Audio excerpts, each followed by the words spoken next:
it's like it is generating interest. We have off-season elections. Yes.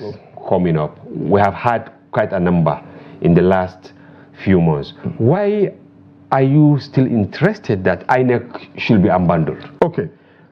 A couple of years ago, certainly 3 to 4 years, before Justice Mohammed Iwe's report was released, I was IPAC chairman at that time. So, Inter-Party Advisory Council. Yes. I was the panel umbrella of all political parties. Yes. PDP, APC, where we were under our leadership at that time. Yes. And so we noticed that INEC has been saddled with an enormous responsibility.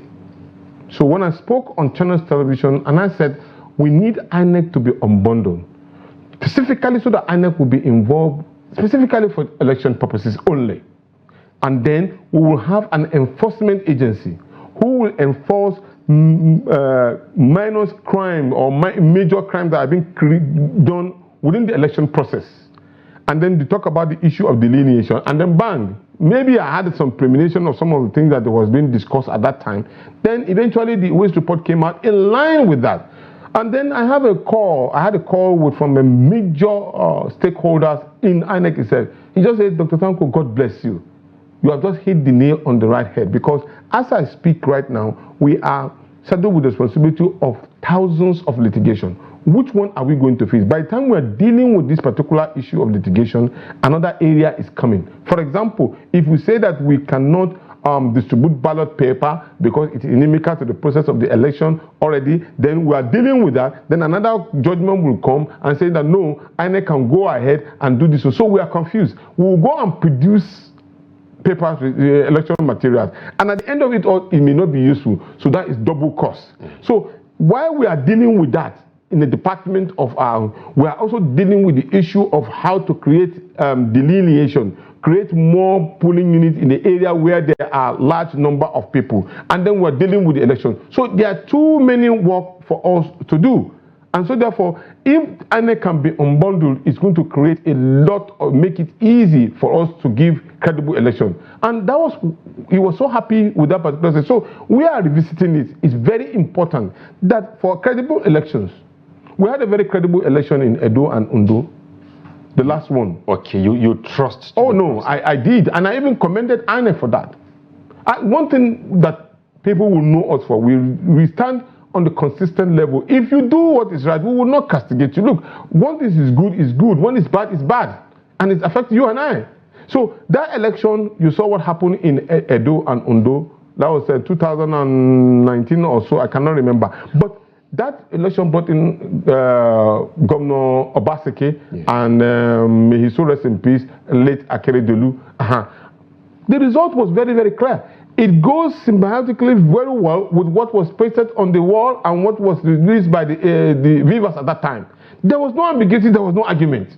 So when you are defeated, you know you are defeated. And that brings in credibility to the system. And it brings in, usher in good leadership. So that does not mean that probably we are commending any work that any other government must have done. But at least the process was assumed to have been seen to have been clean, free, and fair. So we want to ask the National Assembly, or make a demand, as it were, because we have the right to demand, that they should look at the issue of unbundling INEC. Now, if you have your way to yes, say, okay, unbundle it into how many components? At least 3 at the meantime. Which and which? The first one is the Electoral Commission that will deal with only elections. The process of election, what time and how, agreeing on the processes, making sure that the voters are being mobilized enough to know, and then there will be credible elections. That's one. 2, we talk about the Enforcement Commission. The Enforcement Commission will look at the area of election malpractices in terms of stealing and running away and snatching and balloting and running away with the boxes. And in terms of issue of creative manipulation, in terms of the one we saw now in glitches that happen, they are electoral fraud. Somebody is supposed to have been held responsible for that. Yes. The fellow of the Weber. Yes, it's supposed to be held responsible. If actually it happened, somebody was given the responsibility to do that, because it looks very funny and it makes us laughable as a country. 3 elections took place at the same time. Results were only published accordingly for 2 of that particular election. 1, the presidential election, had glitches. at the same time. You start to question. But you know, after long hiatus, INEC finally opened up. Yes. I'm sure they explained why it happened. It was maybe because of the large traffic that was never expected. The large traffic cannot happen only for one election when the 3 elections were happening simultaneously. They justified it. They said, for instance, if you are from Kaduna, Yes. and then there was election for the senatorial, your interest most likely is for Kaduna Central, where you belong, or Kaduna North or Kaduna South, or you know, Bauchi North or Bauchi South. That was why the traffic was not as intense as it was for the... What it ought to have happened was that if there's a traffic, the result of Bauchi State or Kaduna State should cut across the 3 elections.